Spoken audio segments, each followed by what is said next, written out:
नमस्कार साथियों। तो चलिए आज के दैनिक जागरण में क्या खास खबरें हैं उन्हें हम लोग एक एक करके देख लेते हैं। और याद रखिए दैनिक जागरण का राष्ट्रीय संस्करण है, तो इसमें आप लोगों को महत्वपूर्ण खबरें ही देखने को मिलेंगी। आप लोगों से गुजारिश है कि एक प्यारा सा कमेंट आप लोग हर दिन नीचे जरूर लिखा करिएगा, जिसे पढ़कर कोई आप देखते हैं कि कुछ सीख सके आपसे। पठानकोट हमले का साजिशकर्ता जैश कमांडर लतीफ भाई सहित पाक में ढेर हुआ है पाकिस्तान में। सियालकोट में मस्जिद के बाहर अज्ञात हमलावरों ने की है फायरिंग। और 53 वर्षीय शाहिद और हासिम की मौके पर ही मौत हुई। वाहिद गंभीर रूप से घायल हुआ है और वर्ष 1993 में कश्मीर में दाखिल हुआ था ये लतीफ। शाहिद लतीफ 1993 में प्रतिबंधित आतंकी संगठन हरकत उल अंसार की कैडर के रूप में गुलाम जम्मू कश्मीर में से कश्मीर में दाखिल हुआ था। हालांकि उसके एक साल बाद 1994 में जम्मू कश्मीर पुलिस ने उसे श्रीनगर के में एक विशेष अभियान के दौरान पकड़ लिया था। उसके बाद उसे जम्मू कोट भलवाल जेल में रखा गया था। वर्ष 2002 में उसे बनारसी जेल स्थानांतरित किया गया था। अक्टूबर 2003 में उसे जम्मू कश्मीर की एक अदालत ने आतंकी गतिविधियों में संलिप्तता को दोषी पाते हुए 16 वर्ष की सजा सुनाई थी और 40,000 रुपये का जुर्माना भी उसे आप देखते हैं कि लगा था। और 2016 में पठानकोट एयरबेस पर जो जैश के हमले में 7 जवान हमारे शहीद हुए थे ना, उसी में शामिल था। 2010 में यूपीए सरकार ने शाहिद सहित 25 आतंकियों को रिहा कर दिया था और 16 साल भारत की विभिन्न जेलों में रहा है। ये भी आप याद रखिएगा। विमान हाईजैक का पर पहले शाहिद की भी मांग थी रिहाई। जैसे शाहिद की अहमियत का अंदाजा इसी से लगाया जा सकता है कि 1999 में जब हरकत उल मुजाहिदीन के आतंकियों ने आईसी 814 विमान को हाईजैक कर कंधार पहुंचाया था, तो मौलाना मसूद अजहर के साथ उसकी रिहाई की मांग की गई थी। हालांकि बाद में उसकी रिहाई की मांग छोड़ दी गई थी और मसूद अजहर के साथ मुश्ताक जरहर और लटरम अहमद उमर सैयद शेख को रिहा किया गया था। अब आप देखिए पाकिस्तान है तो आतंकियों का गढ़ तो कहते ही आप लोग। और आप देखिए 1947 तक हमारा ही हिस्सा था और आज आप देखेंगे कि आपका लद्दाख है, जम्मू कश्मीर, पंजाब, राजस्थान, गुजरात, 5 राज्यों की सीमा हमारी लगती है पाकिस्तान से। इजराइल ने अब गाजा को घोषित किया सैन्य क्षेत्र। गाजा में हमास के 200 से ज्यादा ठिकानों पर रात भर की बमबारी। हमास की सफाई के लिए जमीनी अभियान भी कर सकता है शुरू। और इजराइल हमले में आप देखेंगे कि इजराइल हमले में 1100 लोगों की मौत हुई है। बाइडन ने की है 22 अमेरिकी नागरिकों के मारे जाने की पुष्टि। ये आप सभी जानते हैं कि जो इजराइल और फिलिस्तीन के बीच युद्ध चल रहा है उसी की बात हो रही है। इसमें आप देखते हैं गजबा हिंद से जुड़े मामले में आप देखिए पीएफआई ठिकानों में छापेमारी। एनआईए ने दिल्ली, उत्तर प्रदेश समेत 6 राज्यों में 20 ठिकानों पर की है कार्रवाई। और फुलवारी शरीफ से मिले दस्तावेज में सामने आई थी आप देखते हैं कि साजिश। सिमीका अनवर सुतवार, ये आप लोगों को बता दूं कि ये जो संगठन है पॉपुलर फ्रंट ऑफ इंडिया, आतंकी संगठनों से इसके कनेक्शन मिलने की बात हो रही है और अशांति फैलाने की कोशिश इसने की है। इसलिए आप देखते हैं इस पर प्रतिबंध भी लगा दिया गया है। और पीएफआई की बात करें तो पॉपुलर फ्रंट ऑफ इंडिया की बात हो रही है। इसकी स्थापना कब हुई थी? इसकी स्थापना 22 नवंबर 2006 में हुई थी। और ये आप देखते हैं कि मुस्लिम राजनीतिक लामबंदी, हिंदू राष्ट्र का मुकाबला करने के लिए इसकी स्थापना की गई थी। और एनआईए, नेशनल इन्वेस्टिगेशन एजेंसी की बात करें तो 2008 में स्थापना हुई थी। नई दिल्ली में आप लोगों को हेडक्वार्टर इसका देखने को मिल जाएगा। युवा विकास की योजनाएं बनाने के लिए एक नई स्वायत्त संस्था के गठन को मंजूरी। मेरा युवा भारत नामक यह संस्था युवाओं का राष्ट्र निर्माण से जोड़ेगी। सरकार पटेल की जयंती पर 31 अक्टूबर को होगी संस्था की शुरुआत। अच्छी बात है। आप देखेंगे न्यूज क्लिक मामले में अब सीबीआई ने की छापेमारी। चीनी कंपनियों से पैसे लेकर आप देखते हैं कि प्रायोजित खबरें चलाने के लिए इस पर आरोप लग रहे हैं ना न्यूज क्लिक पर। और आप देखते हैं सीबीआई की बात करें तो सेंट्रल ब्यूरो ऑफ इन्वेस्टिगेशन की बात हो रही है। 1 अप्रैल 1963 में स्थापना हुई थी। मुंबई कहाँ, दिल्ली में इसका हेडक्वार्टर देखने को मिलेगा। भारत ने अफगानिस्तान को 8 विकेट से रौंदा। ये आप देखिए विश्व कप हो रहा है ना जो, उसी की बात हो रही है। राजस्थान में अब आप देखते हैं कि 25 नवंबर को होगा मतदान आपका। ये आप सभी लोगों को एक बात मालूम है कि राजस्थान में है आपके विधानसभा चुनाव। देखिए राजस्थान की बात करें तो राजधानी इसकी जयपुर आपको देखने को मिलेगी। और आप देखेंगे कि इसकी सीमा आपकी गुजरात हो गया, मध्य प्रदेश हो गया, उत्तर प्रदेश, हरियाणा और पंजाब से लगती है। क्षेत्रफल में सबसे बड़ा राज्य है, आपको मालूम है, 3,42,239 वर्ग किलोमीटर में फैला हुआ है। आपका पहले नंबर पर आता है। 200 सीटें हैं विधानसभा में, राज्यसभा में 10 सीटें हैं, लोकसभा में आपको 25 सीटें देखने को मिलेंगी। अशोक गहलोत यहाँ के चीफ मिनिस्टर हैं और कलराज मिश्रा यहाँ के राज्यपाल आपको देखने को मिलता है। विवाहिता को गर्भपात की इजाजत देने पर सुप्रीम कोर्ट की पीठ का खंडित फैसला।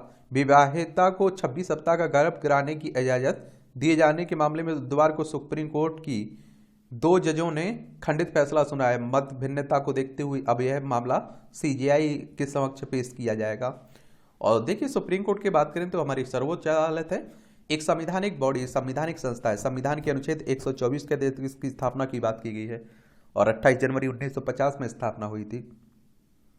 कामाख्या जारी नॉर्थ ईस्ट एक्सप्रेस बिहार में पटरी से उतरी, 4 की मौत हुई है। ट्रेन के उतरने की बात हो रही पटरी से। फीस छात्रावास की जानकारियां करनी होंगी सार्वजनिक। ये उच्च शिक्षण संस्थानों की ओर से इन्हें सार्वजनिक नहीं करने पर यूजीसी ने लिया संज्ञान। NIRF और नेक रैंकिंग से जुड़ी जानकारी भी साझा करने को कहा गया है और सार्वजनिक की जाने वाली जानकारियों की सूची की गई जारी, इसकी आप लोग देखेंगे। अब आप देखें, ये आपकी राष्ट्रीय राजधानी दिल्ली से जुड़ी खबरें हैं। दिल्ली, नई दिल्ली इसकी राजधानी है। विधानसभा में 70 सीटें, राज्यसभा में 3 सीटें, लोकसभा में 7 सीटें आपको देखने को मिलेंगी। अरविंद केजरीवाल यहाँ के चीफ मिनिस्टर आपको देखने को मिलेंगे।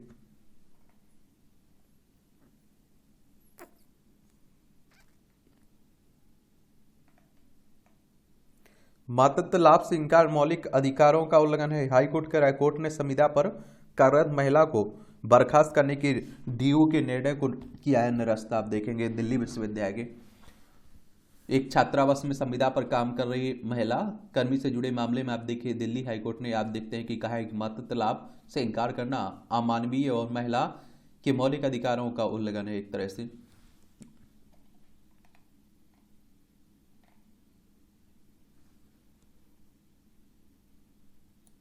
चीनी ऋण के पीछे छिपे एजेंडे को समझें। जयशंकर ने IORA के मंत्री परिषद की 23वीं बैठक में किया है आगाह और हिंद महासागर क्षेत्र में आप देखिए शक्ति प्रदर्शन को लेकर चीन पर साधा परोक्ष निशाना। और जयशंकर वो और जोली की वार्ता से कम हुई है भारत कनाडा के रिश्तों की खटास। ये आप देखते हैं कि वरना बहुत बुरे दौर से गुजर रहे हैं। जिस काम को अर्थशास्त्री प्रधानमंत्री नहीं कर सकते हैं उसे जनता को समर्पित नेता ने कर दिखाया है। ये हमारे होम मिनिस्टर साहब कह रहे हैं। IMF ने भारत को सबसे तेज विकास वाला देश बताया है। होम मिनिस्टर साहब ने मोदी के नेतृत्व में भारत विकसित देशों से आगे है। और आप देखते हैं कि हमारे प्रधानमंत्री साहब से आप बात कर लीजिए, आप किसी भी क्षेत्र में बात करिए, वो हर क्षेत्र में जानकारी रखते हैं। कभी अर्थशास्त्री बन जाते हैं, कभी आप देखते हैं कि सामाजिक कार्यों के एक तरह से अर्थशास्त्री बन जाते हैं। हर जगह आप देखेंगे। तो अभी आप देखते हैं कि देश की 2023-24 में 23 में आप देखिए 6.3% और 24 में 6.3%, चीन की 5, और आप देखते हैं कि 24 में आप देखें 4.2, अमेरिका की 2.1 और 24 में 1.5।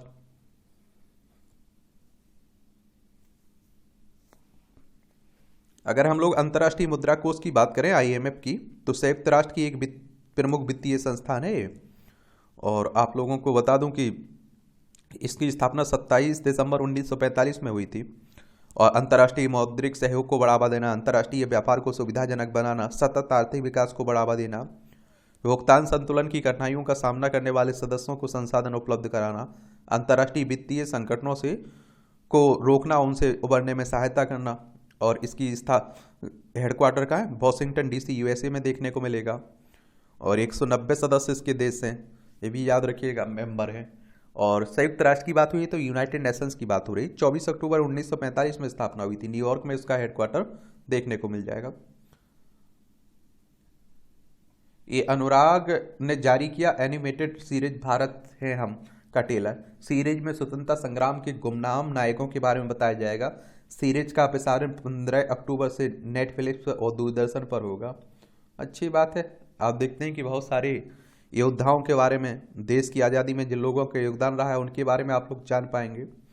सुप्रीम कोर्ट ने कॉलेजियम ने जज मुरलीधरन के तबादले की पूर्व की सिफारिश दोहराई। आप देखिए, एम मुरलीधरन को मणिपुर से कलकत्ता हाईकोर्ट में स्थानांतरित करने की सिफारिश की बात हो रही है। जस्टिस मुरलीधरन का आदेश ही मणिपुर में जातीय संघर्ष का तत्कालिक कारण था ना, वही बात हो रही है।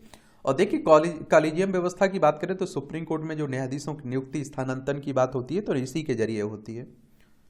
कैग अधिकारियों के तबादले पर कांग्रेस ने केंद्र सरकार को घेरा और कहा चुप्पी की आड़ में माफिया शैली में काम कर रही है सरकार, भ्रष्टाचार के तौर तरीकों के उजागर करने पर हटा दिया जाता है।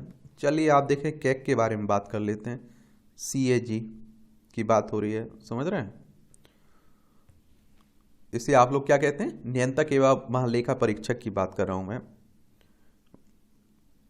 अब आप देखिए, इसकी अगर हम लोग पृष्ठभूमि की बात करें ना तो 1858 में स्थापित हुआ थे। और भारत के नियंत्रक महालेखा परीक्षक संभवतः भारतीय संविधान के सबसे महत्वपूर्ण अधिकारी हैं। वह एक ऐसे व्यक्ति हैं जिनका मानना है कि संसद द्वारा सामान्य खर्चों की सीमा से अधिक धन खर्च नहीं किया जा रहा है, और यह संसद विधानमंडल अधिनियम में बताई गई विनियोग अधिनियम में निर्धारित मदों पर ही धन खर्च किया जाएगा। और देखिए, डॉक्टर भीमराव अम्बेडकर साहब ने ये बात कही थी, ये आप लोग याद रखिएगा। अगर देखिए हम इसकी पृष्ठभूमि की बात करें ना, संवैधानिक प्रावधान की, तो अनुच्छेद 148 को पढ़ेंगे तो CAG की नियुक्ति, शपथ और सेवा की शर्तों से संबंधित है।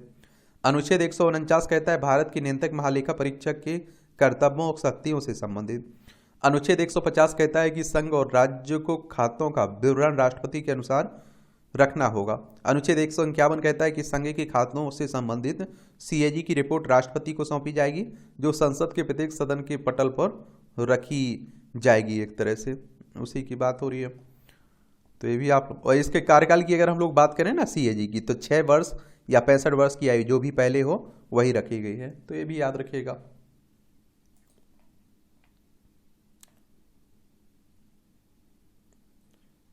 उच्च शिक्षा आयोग के दायरे में नहीं होंगे चिकित्सा और विधि कॉलेज। केंद्रीय शिक्षा मंत्री धर्मेंद्र प्रधान ने कहा है कि HECI विधेयक जल्द ही संसद में पेश किया जाएगा। भारतीय उच्च शिक्षा आयोग विधेयक NHRC ने 30 वर्षों में आप देखिए 22 लाख मामलों पर समाधान किया। राष्ट्रीय मानवाधिकार आयोग ने गुरुवार को 30 वर्ष का हो जाएगा। ये आप देखिए कि इसके बारे में भी याद रखिएगा। NHRC के नाम से भी जानते हैं इसे आप लोग, नेशनल ह्यूमन राइट्स कमीशन की बात कर रहा हूं मैं। इसकी स्थापना आप देखेंगे 12 अक्टूबर 1993 में हुई थी। नई दिल्ली में आप लोगों को हेडक्वार्टर देखने को मिलेगा। अरुण कुमार मिश्रा यहाँ के चेयरमैन हैं अभी वर्तमान में, याद रखिएगा। भारत चीन के बीच सैन्य वार्ता में लंबित मुद्दों के समाधान पर चर्चा। बातचीत के दौरान बड़ी सफलता मिलने का स्पष्ट संकेत नहीं है। और चुशुल मोल्डो के पास भारतीय क्षेत्र में हुई 20वें दौर की वार्ता। ये अब आप देखिए, चाइना, लद्दाख हो गया, हिमाचल प्रदेश, उत्तराखंड, सिक्किम, अरुणाचल प्रदेश, हमारे 5 राज्यों की सीमा लगती है इससे। तलाक की पहल करने वाली मुस्लिम पत्नी भरण पोषण पाने की हकदार है। एक केरल हाईकोर्ट हकदार नहीं है। ये आप देखिए, केरल हाईकोर्ट ने फैसला सुना है कि एक मुस्लिम महिला जिसने खुला के तहत तलाक लिया है वह इसके प्रभावी होने के बाद अपने पति से भरण पोषण का दावा नहीं कर सकती है। मुस्लिम समुदाय में खुला सहमति से दिए तलाक को कहा जाता है एक तरह से। महिलाओं के आर्थिक सशक्तिकरण का मोदी सरकार का दाव। ये आप देखिए, कैबिनेट के बैठक में इस लक्ष्य पर हुई गंभीर चर्चा। प्रधानमंत्री ने मंत्रियों और सांसदों को स्वयं सहायता समूहों की सदस्यों से मिलने की सलाह दी है। लखपति दीदियों के सहारे करोड़ों महिलाओं का ठोस वोट बैंक बनाने की तैयारी में भाजपा। 10 करोड़ महिलाओं पर नजर। मार्च तक 2 करोड़ महिलाओं को लखपति बनाने का लक्ष्य रखने की भी बात हो रही है इसमें। अब आप देखिए, मध्य प्रदेश, छत्तीसगढ़, राजस्थान, तेलंगाना, मिजोरम में चुनाव है। तो मध्य प्रदेश में गारंटी के सपनों के आगे विकास के मुद्दे गुम हैं। ये हमारी सरकार आई तो हम ये देंगे, हमारी सरकार आई तो हम ये देंगे, यही बातें हो रही हैं। तो चलिए होने दीजिए, फिलहाल हम लोग क्या कर सकते हैं। बस आप लोग चुनाव आयोग के बारे में याद रखिएगा। इलेक्शन कमीशन ऑफ इंडिया यह चुनाव करवाता है, देखरेख में होता है। उसी की एक संवैधानिक संस्था है। संविधान के अनुच्छेद 324 के तहत उसकी स्थापना की बात की गई। 25 जनवरी 1950 में स्थापना हुई थी। नई दिल्ली में हेडक्वार्टर देखने को मिलेगा। सुकुमार सेन पहले मुख्य चुनाव आयुक्त थे।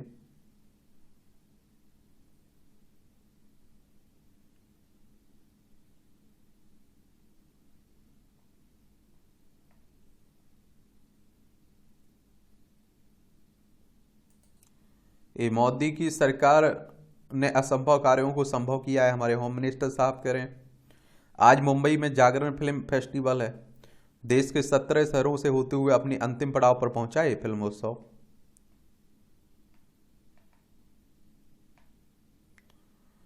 सुनी सुनाई बातों पर विश्वास से भ्रम फैलता है, ये आप देखिए मोहन भागवत कह रहे हैं, आरएसएस के प्रमुख हैं। आरएसएस की अगर हम लोग बात करें ना, तो राष्ट्रीय स्वयंसेवक संघ की बात कर रहा हूं मैं। और ये आप देखते हैं हिंदू राष्ट्र हिंदुत्व की बात करता है ये संगठन। और इसकी स्थापना आप देखिए 27 सितंबर 1925 में हुई थी। केवी हेडगेवार ने इसके संस्थापक थे। नागपुर में इसका हेडक्वार्टर आपको देखने को मिल जाएगा। ये आप देखेंगे GNLU की जांच छवि बचाने की कोशिश। ये हाईकोर्ट कह रहा है गुजरात राष्ट्रीय विधि विश्वविद्यालय के समलैंगिक छात्र के उत्पीड़न और छात्रा से हुए दुष्कर्म के मामले में सुनवाई करते हुए हाईकोर्ट ने कहा है कि ऐसा प्रतीत होता है कि संस्थान अपनी छवि बचाने के लिए इस मुद्दे को दबाने की कोशिश कर रहा है। और इस तरह की कोशिशें होती भी रहती हैं, आप देखते हैं।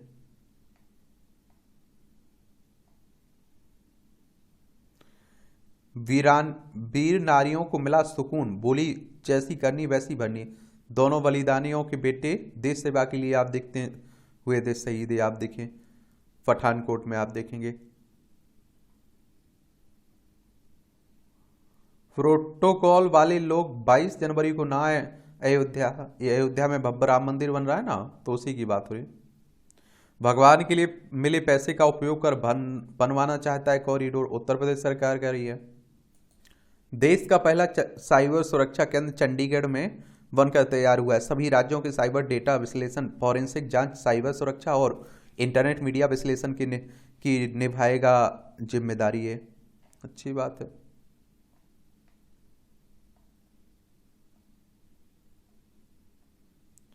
गुजरात में प्रेम विवाह में माता पिता के हस्ताक्षर को अनिवार्य करने की मांग हो रही है। अब आप देख लीजिए। आपको बताऊं कि प्रेम विवाह की आज़ादी आपको किस अनुच्छेद के तहत मिली हुई है, ये आप लोग बताइएगा।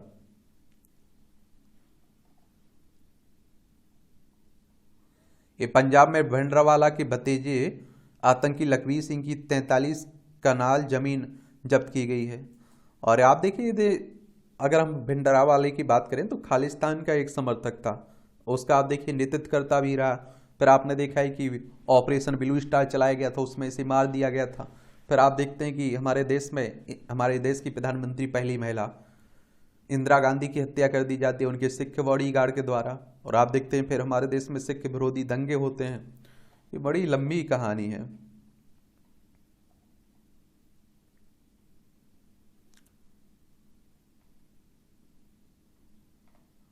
उत्तराखंड के मदरसों में कुरान संग वेद भी पढ़ेंगे विद्यार्थी। ये उत्तराखंड मदरसा शिक्षा परिषद के अध्यक्ष मुफ्ती समून कासमी के अनुसार तैयार हो रही है इसकी रूपरेखा। बोले मदरसों का होना चाहिए राष्ट्रीयकरण, इससे मदरसों की बदलेगी तस्वीर और होगा कायाकल्प।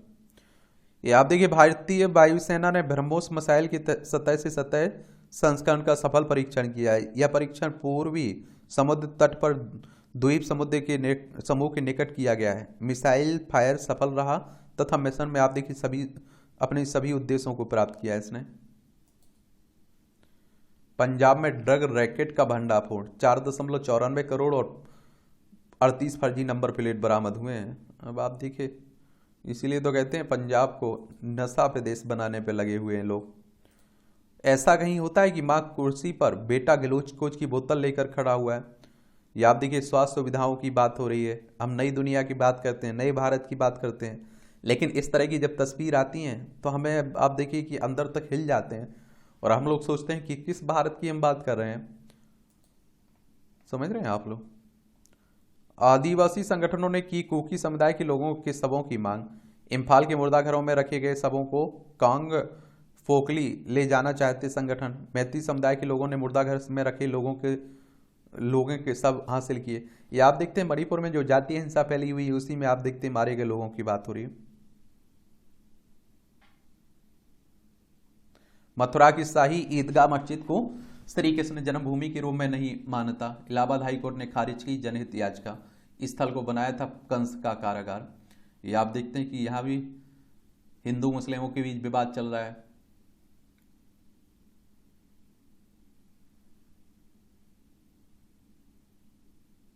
ये आपराधिक मामले में अब्दुल्ला आजम खां को सुप्रीम कोर्ट से नहीं मिली राहत। शीर्ष अदालत ने मामले में अंतरिम आदेश देने से किया इनकार। समाजवादी पार्टी के नेता हैं, इनकी भी आप देखते हैं विधानसभा सदस्यता रद्द कर दी गई थी। उत्तर सिक्किम में तिस्ता नदी का जलस्तर फिर बढ़ा, अलर्ट जारी हुआ है। अभी आप देखते हैं एक सिक्किम में बाढ़ भी आई हुई थी, जान माल की हानि भी खूब हुई है। और सिक्किम चलते हैं, आज हम लोग सिक्किम चलते हैं। देखिए गंगटोक इसकी राजधानी, इसकी सीमा चाइना, नेपाल, भूटान से लगती है, 3 देशों से लगती है। और राज्य में आप देखिए पश्चिम बंगाल से इसकी सीमा लगती है। यहाँ अगर हम लोग विधानसभा सीटों की बात करें तो 32 सीटें हैं, राज्यसभा में 1 सीट है, लोकसभा में 1 सीट है। 7096 वर्ग किलोमीटर में फैला हुआ है। लक्ष्मण आचार्य यहाँ के राज्यपाल है, मुख्यमंत्री प्रेम सिंह तमांग हैं यहाँ के, ये आप लोग याद रखिएगा। कचरे से कोयला बनाकर पर्यावरण संरक्षण संघ आर्य अर्जुन की बात हो रही है। उत्तर प्रदेश के अलीगढ़ में प्लास्टिक के कचरे से तैयार कोयला सीमेंट संयंत्र के लिए बना ईंधन। अच्छा कलेक्शन है, अच्छी पहल भी है। और कार्बेट नेशनल पार्क में नाइट स्टे के लिए 15 से बुकिंग, वेबसाइट पर नाम भी बदला है। नैनीताल में है ना, आप लोग देखते हैं सबसे पुराना है ये कार्बेट नेशनल पार्क, उसी की बात हो रही है, आप लोग देखिएगा, ठीक है। अब आप देखिए ये संपादकीय पार्ट आपका, ये आपको प्रीलिम्स में, मुख्य परीक्षा में, इंटरव्यू में हर जगह मदद पहुंचाता है। एक सामान्य जानकारी आप लोगों को मिलती है, तो इन्हें जरूर आप लोगों को पढ़ना है, अच्छे से पढ़ना है। अब बात हो रही है लोक लुभावनवाद की खतरनाक राह है। ये आप देखते हैं कि हमारी सरकार आई तो हम ये दे देंगे, हमारी सरकार आई तो हम ये दे देंगे, उन्हीं की बात हो रही है। खुद को लोकतंत्र का ध्वजवाहक मानने वाला अमेरिका इन दिनों लोकतंत्र का तमाशा बना हुआ है। अमेरिका की प्रतिनिधि सभा कांग्रेस यानी कि संसद का निचला सदन में सत्तारूढ़ रिपब्लिकन पार्टी की मुट्ठी भर धुर दक्षिणपंथी सांसदों ने अपनी ही पार्टी के सभापति केविन मकार्थी के खिलाफ बगावत कर दी और उन्हें पद से हटा दिया है। अमेरिकी संसद के इतिहास में इससे पहले कोई सभापति अपनी ही पार्टी के असंतुष्ट प्रतिनिधियों द्वारा नहीं हटाया गया है। रिपब्लिकन पार्टी का दक्षिणपंथी धड़ा इससे नाराज था कि सभापति सरकार के अंधाधुंध खर्च पर अंकुश लगाने के बजाय उसका साथ दे रहे हैं। ध्यान रहे कि अमेरिका की अर्थव्यवस्था और उसकी मुद्रा डॉलर की दुनिया में इतनी साख है कि चीन जैसे देशों की लाख कोशिशों के बावजूद वह बढ़ती ही जा रही है। मकार्थी आप देखते हैं कि विदाई से रिपब्लिकन पार्टी के सामने ऐसा नया सभापति चुनने की चुनौती खड़ी हो गई जो अपनी पार्टी के सभी धड़ों को एकजुट रखने के साथ ही सदन भी चला सके। और आप देखिए हालांकि उससे भी बड़ी चुनौती है कि बाइडेन सरकार के समक्ष उत्पन्न हुई है। पहली चुनौती है तो अगले साल के चुनाव तक सरकार को चालू रखने की, जो सरकारी खर्च की सीमा बढ़ाए बिना संभव नहीं है। और कांग्रेस की मंजूरी के बिना कर्ज की सीमा तो क्या सालाना बजट तक पारित नहीं कराया जा सकता है। दूसरी ओर आप देखिए चुनौती रूस के साथ अंतरहीन युद्ध में यूक्रेन की सैन्य एवं आर्थिक मदद जारी रखने की है। जैसे जैसे सर्दी आ रही है और लड़ाई तीसरे साल की ओर बढ़ रही है और रूस के साथ चल रही जंग में यूक्रेन का समर्थन ठंडा पड़ने लगा है और विशेषकर रिपब्लिकन पार्टी के सांसद अब यूक्रेन के बहुप्रचारित जवाबी हमले की प्रगति और रणनीति पर सवाल उठाने लगे हैं। वे अब आंख मूंद कर सहायता देने को तैयार नहीं है और यही हाल यूरोप का है। ब्रिटेन और आप देखिए पोलैंड जैसे कुछ देशों को छोड़ दें तो फ्रांस, जर्मनी, इटली और स्पेन सब उकता गए हैं। जहां जहां आप देखिए चुनाव हो रहे हैं वहां समझौतावादी लोक लुभावन पार्टियां सत्ता में आ रही हैं। सर्बिया, हंगरी तो पहले ही पुतिन की भाषा बोल रहे थे। पुतिन के हमले से विकराल हुए ईंधन एवं खानपान की महंगाई और उस पर अंकुश लगाने के लिए तेजी से बड़ी ब्याज दरों से लोगों में व्याप्त रोष के कारण अगले साल फ्रांस और ब्रिटेन में भी सरकारें बदलने के आसार बन चुके हैं। यूक्रेन के साथ ही नाटो देश लड़ाई के लिए आवश्यक गोला बारूद सप्लाई नहीं कर पा रहे हैं और रूस पर लगाए गए आर्थिक प्रतिबंध भोथरे पड़ चुके हैं। लगने लगा है कि यूक्रेन से छीने 1/3 भाग को अपनी जीत मानकर राष्ट्रपति पुतिन किसी समझौते की संभावना तलाश रहे हैं। हकीकत यह है कि पुतिन द्वारा छीने गए यूक्रेनी प्रांतों की वापसी के बिना यदि कोई समझौता होता है भी है तो वह रूसी सेना के पराक्रम या पुतिन की रणनीति की वजह से नहीं, बल्कि अमेरिका और यूरोपीय देशों के बढ़ते बजट की वजह से होगा। और उसके बिगड़ने की वजह युद्ध में हो रहा खर्च नहीं, बल्कि कर्ज का वह बोझ है जो काम की उम्र के लोगों की तुलना में रिटायर्ड हुए लोगों की बढ़ती आबादी और उनकी पेंशन और देखभाल की हकदार के कारण बना है। बेहतर है कि खानपान और आप देखिए स्वास्थ्य सुविधाओं के कारण पिछले 100 वर्षों में लोगों की औसत आयु 20 से आप देखिए 25 साल बढ़ चुकी है। पेंशन और देखभाल के नियम औसत आप देखते हैं कि 35 साल काम करने और टैक्स देने वाले व्यक्ति को 20 से आप देखिए 25 साल पेंशन देने और उनकी देखभाल करने के लिए बनाए गए थे। दूसरी ओर आप देखिए औसत उम्र के बढ़ने से लोग 35 साल काम करके 35 से 40 साल पेंशन खाते हैं और देखभाल कराने लगे हैं। बच्चों पर होने वाले खर्च के बारे में शिक्षित और जागरूक होने के कारण वे या तो विवाह करते नहीं है या केवल 1 या 2 बच्चे ही पैदा करते हैं। इससे कामकाजी आबादी तेजी से घट रही है। घटती कामकाजी आबादी को रिटायर्ड लोगों की बढ़ती संख्या के खर्च का बोझ उठाना पड़ रहा है। उम्र और आबादी के इस बढ़ते असंतुलन को देखते हुए अमेरिका ने रिटायर्ड होने की उम्र खत्म कर दी है और यूरोप के आप देखिए यूरोप के देश उसे 60 से बढ़ाकर 67 साल तक कर रहे हैं और फ्रांस जैसे देशों में आप देखिए इसका कड़ा विरोध भी हुआ है, लेकिन सरकारों के पास और कोई चारा भी नहीं है क्योंकि कर्ज का पहाड़ बढ़ता ही जा रहा है। अमेरिका कर्ज उसकी जीडीपी की पार करके 129% हो चुका है। ब्रिटेन में कर्ज जीडीपी के बराबर है और यूरोप में देशों में जीडीपी का 91.2% है। अमेरिका की एक हालिया रिपोर्ट में बताती है कि रिटायर्ड लोगों की पेंशन और आप देखते हैं देखभाल की हकदारी का पहाड़ 78 लाख करोड़ डॉलर पार गया है और जिसके लिए आप देखिए सरकारी कोष में कोई पैसा नहीं है। जाहिर है कि उसे अगली पीढ़ी को कमा कर देना होगा, अन्यथा दिवालिया हो जाएगा, जैसा कि यूरोप और अमेरिका की कई बड़ी कंपनियों और शहरों की पेंशन फंडों में हुआ है। भारत में स्थिति इतनी बुरी नहीं है। भारत का कर्ज जीडीपी का आप देखिए 89.2% है और कामकाजी लोगों की आबादी रिटायर्ड हुए लोगों से बहुत अधिक है, परंतु भारत में पश्चिमी देशों की तुलना में बहुत कम लोग आय और संपत्ति पर कर देते हैं और जितना भी टैक्स जमा होता है उससे हर रुपये में से लगभग 40% कितना 40 पैसे कर्ज और उसका ब्याज चुकाने पर और 9 पैसे पेंशन खर्च हो रहे हैं। ऐसे में पुरानी पेंशन बहाल करने का अर्थ होगा कि शिक्षा, स्वास्थ्य, रोजगार, सुरक्षा और बुनियादी ढांचे के निर्माण के लिए कम पैसे खर्च करना है और पुरानी पेंशन हमारी सरकार ने बंद कर दी, उसका विरोध भी हो रहा है।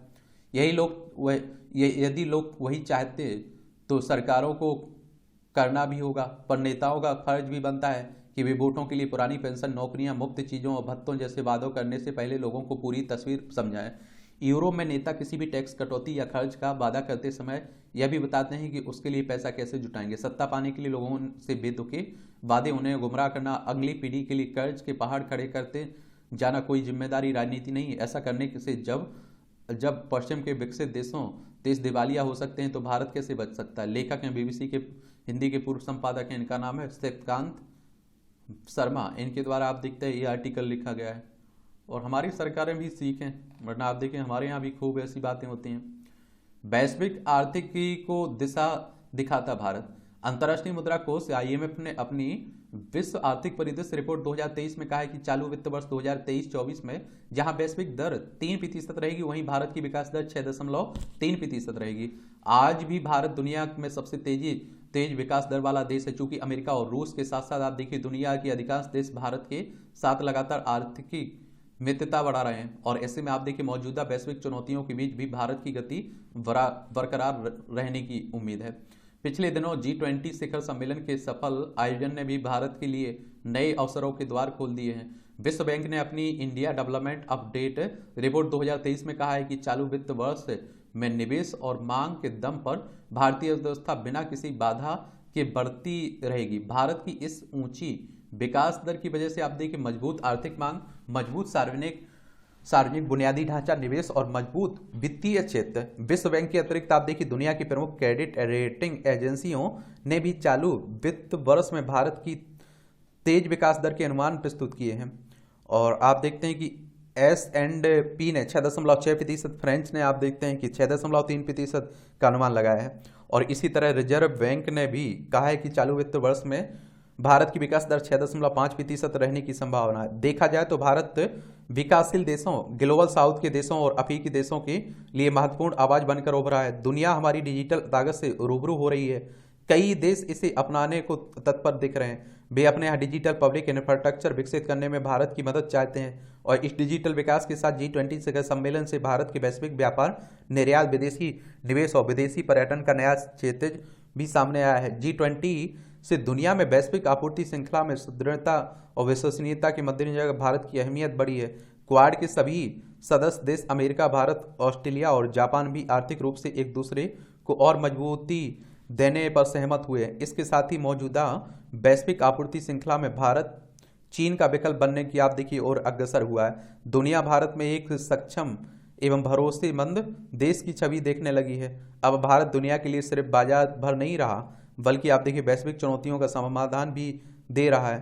प्राकृतिक संपदा से संपन्न 55 देशों के संगठन अफ्रीकी संघ की को जो G20 में शामिल कराकर भारत ने वैश्विक पटल पर अपनी कूटनीति का लोहा मनवाया है। इससे भारत की अफ्रीकी देशों में चीन के बढ़ते कदम दखल को रोकने में मदद मिलेगी। अब भारत अफ्रीकी देशों में कृषि, स्वास्थ्य, टेक्सटाइल, ऑटोमोबाइल, ऊर्जा एवं ढांचागत विकास के क्षेत्र में तेजी से कदम बढ़ाएगा। यह बात भी महत्वपूर्ण है कि G20 में घोषित हुआ भारत मध्य पूर्व यूरोप आर्थिक गलियारा भारतीय कंपनियों के लिए नए अवसर लाएगा और इस गलियारे से के तहत भारत से पश्चिम एशिया होते हुए यूरोप तक रेल एवं जल मार्गों का विकास होगा। इसके तहत एक दूसरे की ऊर्जा और संचार क्षेत्रों को जोड़ने की भी व्यवस्था होगी। संयुक्त अरब अमीरात, UAE, सऊदी अरब, यूरोपीय संघ, फ्रांस, इटली और जर्मनी इसके साझेदार देश होंगे। भविष्य में यह आर्थिक भारतीय अर्थव्यवस्था को यूरोप और पश्चिम एशिया के देशों की अर्थव्यवस्था से जोड़ने वाला एक अहम माध्यम बनेगा और इससे चीन की तुलना में भारत की प्रतिस्पर्धा क्षमता बढ़ जाएगी। यह गलियारा चीन के BRI प्रोजेक्ट का जवाब भी है। G20 सम्मेलन ने दुनिया को भारत के बेजोड़ पर्यटन स्थलों से भी परिचित कराया है। इस साल जनवरी से लेकर जून तक भारत में विदेशी सैलानियों की संख्या 43.80 लाख रही है। वहीं पिछले साल आप देखते हैं कि इस दौरान आने वाले विदेशी पर्यटकों की संख्या 21.24 लाख रही थी। विदेशी पर्यटकों से होने वाले आर्थिक लाभ का अनुमान इस बात से लगा सकते हैं कि एक विदेशी पर्यटक से औसतन 2 लाख रुपए की कमाई होती है। वर्तमान इजरायल संकट के बीच भी भारत के लिए आर्थिक अवसर बढ़ने की संभावनाएं बनी हुई हैं। हालांकि इन संभावनाओं को भुनाने के लिए कई बातों पर ध्यान देना होगा और इस समय आप देखिए इस समय भी चीन कई क्षेत्रों में दुनिया में नंबर 1 बना हुआ है। खासतौर से सौर और पवन ऊर्जा से संबंधित उपकरणों, इलेक्ट्रिक वाहनों, बैटरी और सेमीकंडक्टर निर्माण जैसे कारोबार में चीन का दबदबा स्पष्ट रूप से नजर आता है। आज विंड टरबाइन बाजार में चीन की हिस्सेदारी करीब 60% और दवाओं के निर्माण में काम आने वाले कच्चे माल पर उसका बहुत कम हद तक नियंत्रण है। अभी भी भारत का दवा उद्योग चीन से आयातित कच्चे माल पर ही निर्भर है। ऐसे में दुनिया का नया आपूर्तिकर्ता देश बनने के लिए भारत को अभूतपूर्व रणनीतियों के साथ आगे बढ़ना होगा। जहां भारत को खुद को दुनिया के नए आपूर्तिकर्ता और प्रभावी निर्यातक की भूमिका में बढ़ना होगा, वहीं भारत मध्य पूर्व यूरोप आर्थिक गलियारे के तेज क्रियान्वयन के लिए रणनीति रूप से आगे बढ़ना होगा। हम उम्मीद कर रहे हैं कि ऐसे रणनीतिक प्रयासों से भारत नई वैश्विक आर्थिक अवसरों का लाभ लेते हुए दिखाई देगा और इससे दुनिया की 5वीं सबसे बड़ी अर्थव्यवस्था का दर्जा रखने वाला भारत 2027 तक दुनिया की 3री सबसे बड़ी अर्थव्यवस्था व 2047 तक विकसित देश बनने हुए दिखाई दे सकेगा। लेखक Acropolis institute of management studies and research Indore के निदेशक हैं। इनका नाम है डॉक्टर जयंतीलाल भंडारी। इनके द्वारा ये आर्टिकल लिखा गया। देखिए जो आप देखते हैं रेटिंग एजेंसियां जो भी आप देखिए विकास दर बताती हैं, इनके बारे में याद रखा करिएगा। इनसे क्वेश्चंस पूछे जाते हैं। जब आप लोग आंसर राइटिंग कर रहे हैं तो इनका उल्लेख वहां कर सकते हैं आप लोग। स्वर्ण पात्र ऊर्जा, स्वर्ण धातु के पात्र में यदि कोई कूड़ा करकट रखे और लोहे या प्लास्टिक के पात्र में भोजन करे तो उसे सभी मूर्ख ही कहेंगे तथा उससे बेवकूफी पर हंसेंगे भी। लेकिन हंसने के पहले यह प्रश्न खुद से करना चाहिए, क्या इस तरह का कार्य हम भी तो नहीं कर रहे हैं। स्वाभाविक ही कि अधिकांश का मन यही कहेगा, नहीं नहीं मैं तो ऐसा नहीं कर रहा हूं। इस तरह का प्रश्न करने वाली यदि समक्ष उपस्थित हैं तो बहुत संभव है कि वाद विवाद तक की नौबत आ जाए। लेकिन अगर शांत मन से सोचा जाए तो लगता है कि हाँ, इस तरह की गलती मैं ही नहीं बल्कि अधिकांश लोग करते आ रहे हैं और आगे भी करेंगे। इस विषय को प्रतीकात्मक रूप से लिया जाए तो मानो तन सोने का ही नहीं बल्कि हीरे से भी कीमत कितनी पीड़ा सहकर जन्म दिया है, वही माँ के अलावा कोई और नहीं जान सकता है। और इसी मनुष्य शरीर की विशेषता का उल्लेख गोस्वामी तुलसीदास ने बड़े भाग मानुष तन पावा सुर दुर्लभ सब ग्रंथ ही गावा ए चौपाई में किया है। जाहिर है कि माँ का गर्भ रूपी पात्र स्वर्ण जैसा कीमती है और जिसमें आप देखिए स्नेह प्रेम करुणा दया आदि की बहुमूल्य रतन है, इसलिए भगवान के लिए भी हिरण्य गर्भ शब्द का प्रयोग होता है। सृष्टि की रचना के लिए आप देखिए ब्रह्मा जब ब्रह्मा के रूप में प्रकट हुआ तब उस ब्रह्मा को हिरण्य गर्भ कहा गया। हिरण्य का अर्थ होता है स्वर्ण भी, और जब मानव तन सोने जैसा है तो उसमें काम क्रोध मोह लोभ जैसे विकार कूड़े बरकट ही तो हुए। इन विकारों का स्थान मन ही है। अधिकांश ने कूड़े के चलते अपने बहुमूल्य जीवन को कूड़े करकट जैसा बना देते हैं और इस तरह के उदाहरण हर साल मिल जाते हैं। ऐसे लोगों की नकारात्मक प्रवृत्तियों के चलते समाज ने उन्हें निर्दिष्ट दृष्टि से देखा है। हिरण्य जैसे मनुष्य को काम क्रोध और मोह लोभ जैसे विकारों को अपने से अवश्य दूर करना चाहिए। चलिए यहाँ भी आप देखेंगे आतंकी का विष, जो आप देखिए राष्ट्रीय जांच एजेंसी यानी कि एनआईए ने 6 राज्यों में पॉपुलर फ्रंट ऑफ इंडिया अर्थात पीएफआई के 20 ठिकानों पर छापेमारी की ना, उसी की बातें हो रही हैं। समयबद्ध हो जांच, किसी भी मामले की जांच की अवधि तय होनी चाहिए। समयबद्ध नहीं होने से वर्षों तक जांच चलती रहती, दोषी इसका बेजा लाभ उठा लेते हैं। बिहार सरकार गड़बड़ी पाए जाने पर जांच कमेटी बना देती है, लेकिन इससे पूरा होने का समय निर्धारित नहीं करती है। ये आप देखिए हर राज्य में आप लोग देखते हैं, और जब समय पर जांच ना हो तो आप देखते हैं कि न्याय क्या मिलेगा। तंबाकू खिलाफ सचेत हों युवा, पिछले दिनों गांधी जयंती पर शिक्षा मंत्रालय ने छात्रों और युवाओं के बीच तंबाकू के हानिकारक प्रभावों के बारे में जागरूकता पैदा करने के उद्देश्य से प्रॉमिस टू प्रोटेक्ट अभियान शुरू किया। इसके तहत पूरे देश से 1000 से अधिक शिक्षकों को जोड़ा जाएगा। यह डिजिटल अभियान भारत में सार्वजनिक स्वास्थ्य को सुरक्षित बनाएगा। याद रहे कि तंबाकू का सेवन दुनिया में मौत का एक प्रमुख कारण भी है। भारत में यह सालाना लगभग 10 लाख मौत के लिए जिम्मेदार है। थोड़ा सा प्रयास करके इसे रोका जा सकता है। इसके बावजूद ग्लोबल यूथ टोबैको सर्वे 4 के मुताबिक भारत में 38% सिगरेट, 47% बीड़ी पीने वाले और 52% धुआं रहित तंबाकू उपयोगकर्ता अपने 10वें जन्मदिन से पहले ही इसका इस्तेमाल शुरू कर देते हैं। भारत में आप देखिए 15 वर्ष से अधिक उम्र के 28.6% लोग इसे न किसी रूप में तंबाकू का सेवन करते हैं। इतना ही नहीं, भारत तंबाकू उत्पादों का दूसरा सबसे बड़ा उपयोगकर्ता और बड़ी संख्या में वयस्क किशोरावस्था के दौरान तंबाकू के आदी हो जाते हैं। और आप देखते हैं कि बच्चों में तो एक शौक से शुरू होता है और आदत बन जाता है। जब स्कूली बच्चों में तंबाकू की लत के गंभीर मुद्दे की बात आती है तो ऐसे अभियान अत्यधिक महत्व रखते हैं। तंबाकू की लत एक ऐसा जहर है जो हमारे बच्चों के सपनों और आकांक्षाओं को चकनाचूर करने में कोई कसर नहीं छोड़ रहा है। यह स्वास्थ्य शैक्षणिक प्रदर्शन और सुरक्षित भविष्य की संभावनाओं को लील रहा है। तंबाकू की लत के विनाशकारी स्वास्थ्य परिणाम को समझना सर्वोपरि है। यह अभियान इस दृष्टि से महत्वपूर्ण भूमिका निभा सकता है। हालांकि तंबाकू की लत के खिलाफ लड़ाई में साथियों का दबाव एक बहुत बड़ी बाधा है। युवा अपने सामाजिक दायरे से अत्यधिक प्रभावित होते हैं और तंबाकू का उपयोग अक्सर उनके समूहों के भीतर तेजी से बढ़ता है। ऐसे में प्रॉमिस टू प्रोटेक्ट अभियान स्कूली बच्चों के बीच समुदाय और एकजुटता की भावना को बढ़ावा देकर इस विनाशकारी आदतों से उन्हें छुटकारा दिला सकता है। स्कूली बच्चों में तंबाकू की लत के संबंध में यह जन जागरूकता अभियान केवल सूचनात्मक हथियार भर नहीं है, बल्कि सशक्तिकरण और परिवर्तन का साधन भी है जो ठोस बदलाव ला सकता है। उम्मीद है कि प्रॉमिस टू प्रोटेक्ट अभियान में ली जा रही प्रतिज्ञा से छात्र तंबाकू के उपयोग के खिलाफ उठ खड़े होंगे, जिससे देश में स्वास्थ्य और कल्याण को महत्व देने वाली संस्कृति को बढ़ावा मिलेगा। आशा है कि यह पहल शिक्षकों, छात्रों, युवाओं को एक मंच पर लाएगी और विभिन्न आप देखिए सरकारी संस्थानों और संगठनों के प्रयासों को एकजुट करने में एक मील का पत्थर भी साबित हो गई है। ये भी आप देखिए छोटे छोटे कॉलम लिखे जाते हैं, देख लिया करिएगा। ये आप देखिए वैश्विक संतुलन साधने की भारतीय रणनीति। इजरायल हमास संघर्ष ने भारत के निरंतर बढ़ते वैश्विक कद को तात्कालिक रूप से प्रभावित किया है। इस कारण भारत की चुनौतियां कुछ भी हद तक बढ़ गई हैं। चूंकि भारत हमेशा से पश्चिम एशिया क्षेत्र के देशों के साथ अपने राजनीतिक और आर्थिक सुरक्षा संबंधों को उच्च प्राथमिकता देता आया है, लिहाजा वर्तमान में उसकी उभरती चुनौतियों से भारत को सक्षम तरीके से निपटना होगा। साथ ही इजरायल के साथ अपने संबंधों को मजबूत बनाए रखते हुए हमें अरब देशों के साथ भी संतुलन बनाए रखने की नीति पर आगे बढ़ना होगा। विश्व के समक्ष गहराता एक और युद्ध संकट देख रहे हैं, देखते हैं क्या होता है आगे। बिग बिलियन डे, खरी खरी तंज कसा जाता है एक तरह से।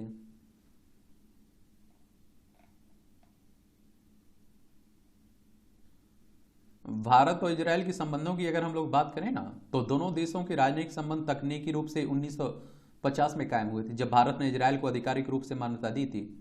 लेकिन दोनों देशों के बीच पूर्ण राजनयिक संबंध वर्ष 1992 में कायम हुए थे। वाणिज्य संबंध की बात करें तो वह किसी भी राज्य के लिए एक महत्वपूर्ण घटक भी है।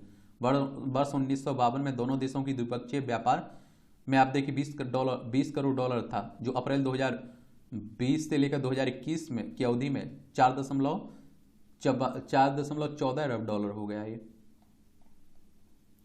लूटने और लुट जाने के ये चोर रास्ते। हिमाचल प्रदेश की बात हो रही। समाजवाद और जाति आधारित राजनीति।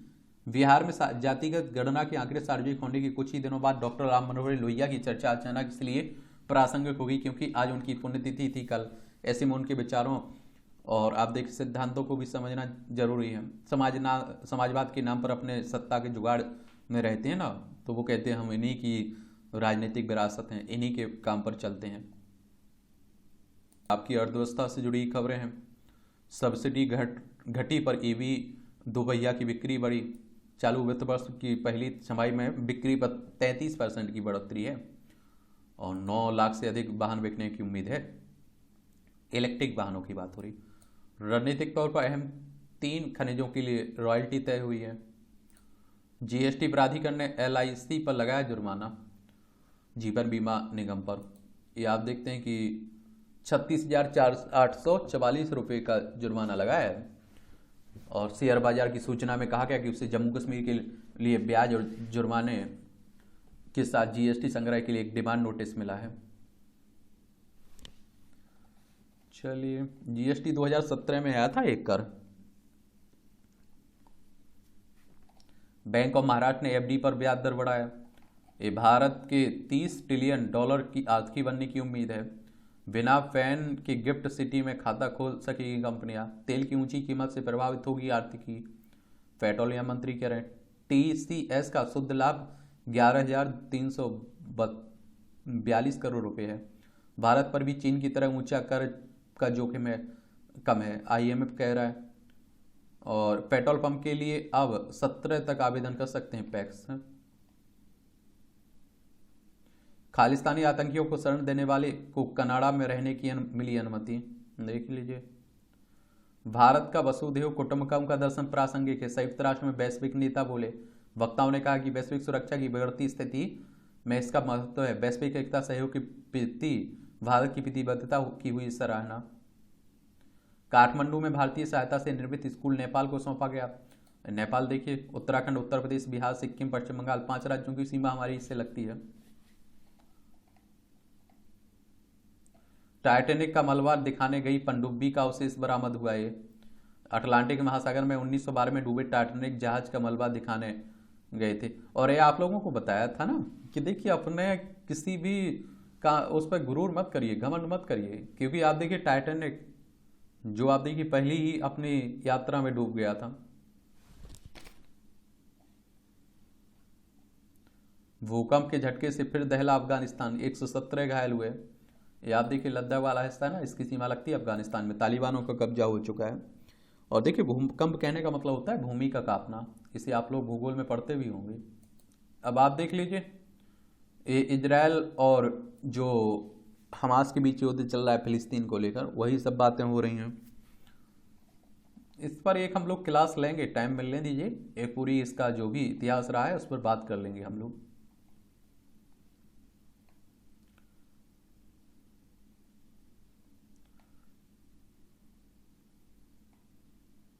अगर आप लोग इजराइल देखना चाहें तो देखिए हमारा प्यारा भारत है और यहाँ आप लोगों को इजराइल देखने को मिलेगा। ये है आपका इजराइल, ठीक है। ये आप देखिए भूमध्य सागर लगा हुआ है, ये सब, ये लाल सागर लगा हुआ है, मिस्र हो गया, ये आप देखिए ये लेबनान हो गया, जॉर्डन हो गया, ये सब आप लोगों को यहीं देखने को मिलेंगे। क्या में देखने को मिलेंगे? यहीं देखने को आपको मिल जाएंगे। ये आप देखिए खेल का क्षेत्र है, तो आप देखिए क्रिकेट तो हमारे देश में सबसे ज़्यादा पसंद किया जाता है।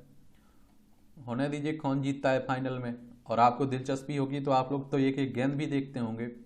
दक्षिण अफ्रीका के विरुद्ध ऑस्ट्रेलिया को जंपा से योगदान की जरूरत है। प्रधानमंत्री से ओलंपिक में बेहतर करने की प्रेरणा मिली, नीरज कह रहे हैं, देख लीजिए।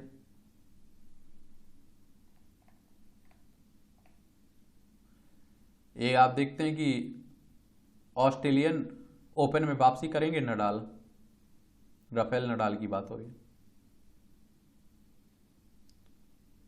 उड़ीसा से सीखें, बाकी राज्य तो बन सकती है बात। एक खेल को गोद लेकर पदकों का ढेर लगा सकता है भारत। हॉकी टीम के प्रदर्शन से सीखे लेने की जरूरत है। 2018 में आप देखिए उड़ीसा बना था टीम प्रायोजिक और अभी भी मदद कर रहा है। ई शॉपिंग ऑफर, सतर्कता से करें खरीदारी, आजकल स्कैम भी काफी हो रहे हैं तो ध्यान दिया करिएगा। देश की प्राचीन ज्ञान प्रणालियों के इस्तेमाल की जरूरत है, हमारी द्रौपदी मुर्मू कह रही हैं, राष्ट्रपति साहिबा कह रही हैं।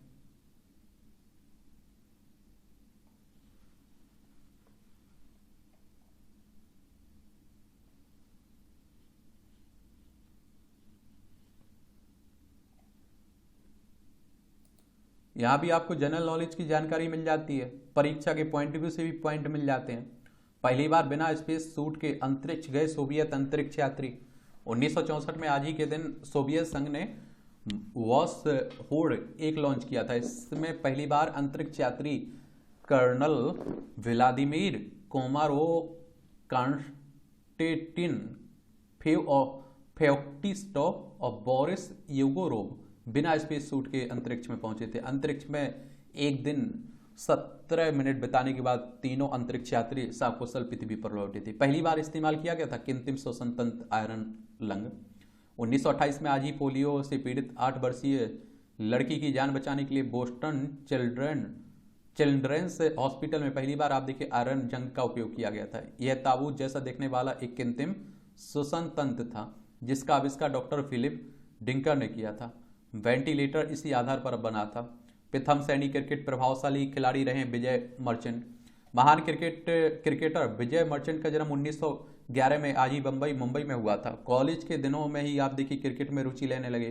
कैरियर की शुरुआत घरेलू मैचों से की और 47 रनी पारियों में 98.75% के औसत से आप देखेंगे 3639 रन बनाए। प्रथम से श्रेणी क्रिकेट में डॉन ब्रैडमैन 94.14 के बाद आप देखिए सबसे अच्छा औसत आप देखिए 71.64 का ही है।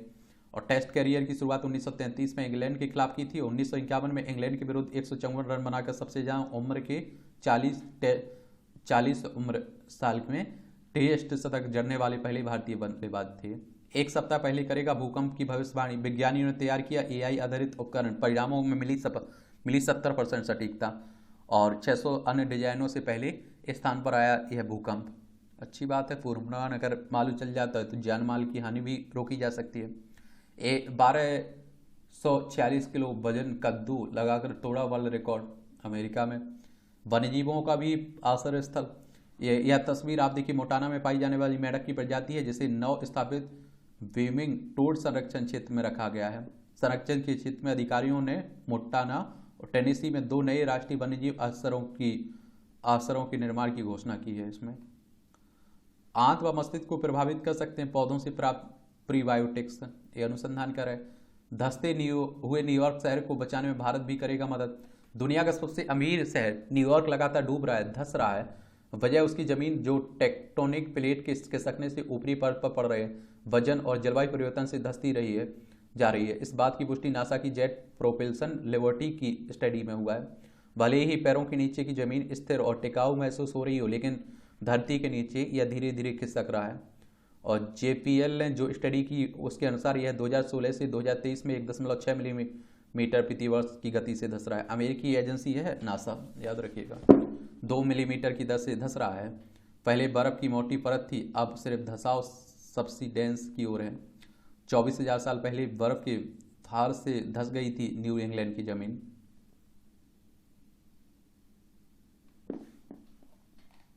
या आप देखिए मूवियों से जुड़े खबरें रहती, पढ़ना हो तो पढ़ लिया करेगा। और इस तरह से आप देखेंगे कि आज के न्यूज़पेपर की कहानी खत्म होती है। आप लोग पढ़ते रहिए, एंजॉय करते रहिए। मेरी तरफ से आप लोगों को शुभकामनाएं हैं। मेहनत आपको ईमानदारी से करनी है। आपका कोई सवाल हो, सुझाव हो तो आप लोग जरूर बताइएगा, ठीक है।